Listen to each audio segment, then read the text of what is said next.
According to certain vloggers, Diddy has suffered his worst week ever. He's also the laughingstock in prison. They're also saying that he's crashing out in prison. He's having a nervous breakdown in prison because he didn't get a pardon. I also heard that, according to a vlogger, that he was really anticipating that he was going to get some relief this time in the pardons, and that didn't happen. And the inmates are saying that he's breaking down right now. Okay. They said he's breaking down and everything else is going on. Also, they're saying that, according to a reliable source, he thought he would be out this weekend. He thought the party was going to get started with Young Miami. Okay. That's what it was. But Trump is playing him for a fool. Guys, this is what's being said here. But of course, I'm the voice of reason. I have to come with my analysis on this because what I'm doing is I'm counteracting some of the videos that's being made. And there's nothing wrong with repeating gossip and things like that. But over here, we like to go along with the facts here. Now, let's get into this pardon again. Yes, it was being reported that Diddy was going to receive a pardon. Okay, not receive a pardon, but the pardon was on the table. Trump is considering it. Several news outlets reported this. Okay, is there some validity to it? Well, a lot of the reputable news outlets, they reported on this, but it doesn't mean that it's valid.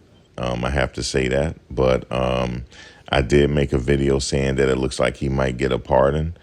Because this time, the way they reported it this time, it was like there was some validity to it.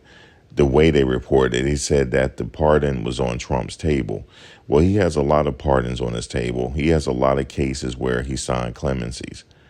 Then he has some cases where he give a full presidential pardon.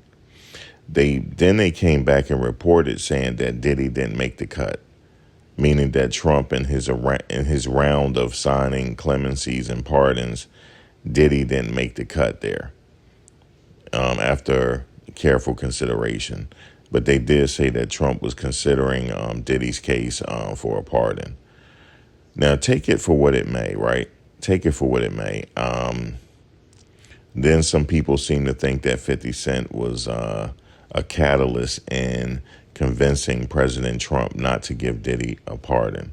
Take that story for what it may as well, but it's not a fact. We can't take that for a fact. Okay, we can't take none of this for a fact. Okay, I wish there was some fact to it, but there ain't no fact to it. Meaning that I can come on this video and say all this is 100% true.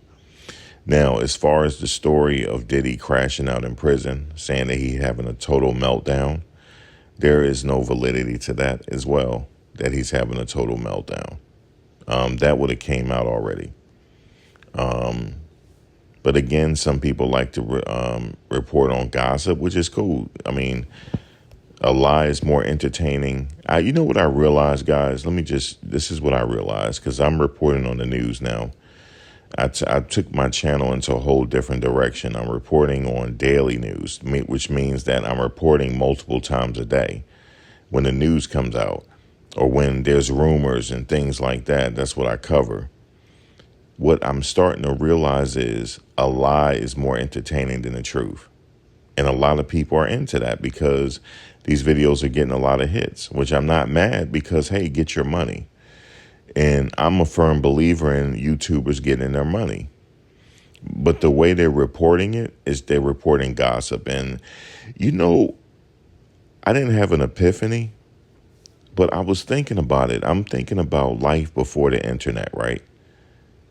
You know what magazines used to sell a lot?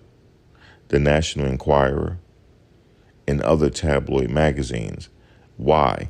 Because they used to sensationalize stories that weren't true, but it was still entertaining. And those magazines sold out back in the day. It's the same thing what they're doing now, but in video format.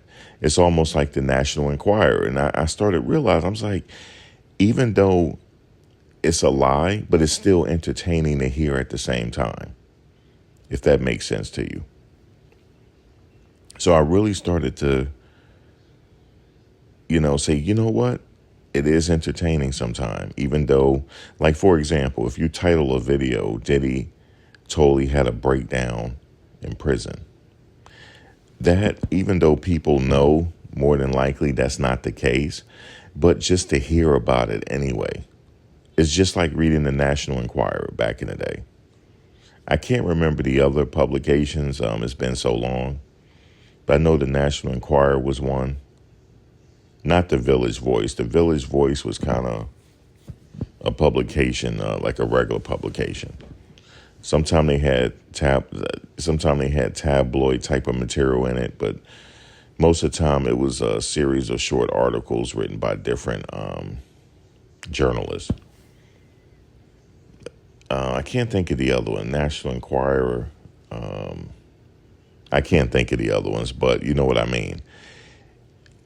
Like, even though, like I said, the story is not true, it still sounds good. Wow, man, let me read this, because people want to know, did Diddy have a meltdown in jail? We want to hear that. That's entertaining, in some kind of way. I get it, and it's really good money in sensationalizing stories. It's really good money. I never forget what some of the legacy media said at the Diddy trial. They were sitting there observing a lot of YouTubers that were there, and they couldn't understand how these YouTubers are out here so long. Are they making money? Like, I said, yes, they are making money. Because someone asked me, they said, how are people able to attend the trial every day and they're not working? I said, they are working. They're out here reporting. And some of them are making a really handsome salary doing it. Okay? Some people are really making a nice, handsome salary, and I get it. And I was thinking about that before, like, why people lie the way they do. Well, actually, they're not really lying. It's like a sensational type of reporting. Like I said, like the tabloids used to do back in the day. Some of it, there's some half-truths in there, mixed with a little bit of entertainment. So when they say Diddy crashed out in prison, that could be the situation. He could have crashed out and had a meltdown.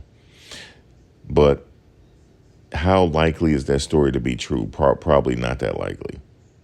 Now, here's what is facts. After it's all said and done, after he completes his programs and different things like that, he should be out by 2027. I know they said 2028, but I think around the holidays of 2027, he should be out. Okay? Which means he got one more year in there. I think that's likely the case. But the situation is, even when he gets out, he still has to be on parole for a certain amount of years. If he gets a presidential pardon, he doesn't have to be on parole. He's done. That's how powerful a presidential pardon is. It's one thing to get granted clemency. I'm talking about a full pardon, meaning that you get your life reset. You get it back. You get your life back. And you get out of prison. That's a very powerful thing. And the fact that they reported on that his case is on Trump's table and he didn't get it signed, that gotta hurt. But he still got to look at it as I have an out date, and my out date is not that far away. So that's the way he has to look at it. But anyway, guys, that's my take on it. Like, comment, share, subscribe. As always, I'll see you on the next video. Take care.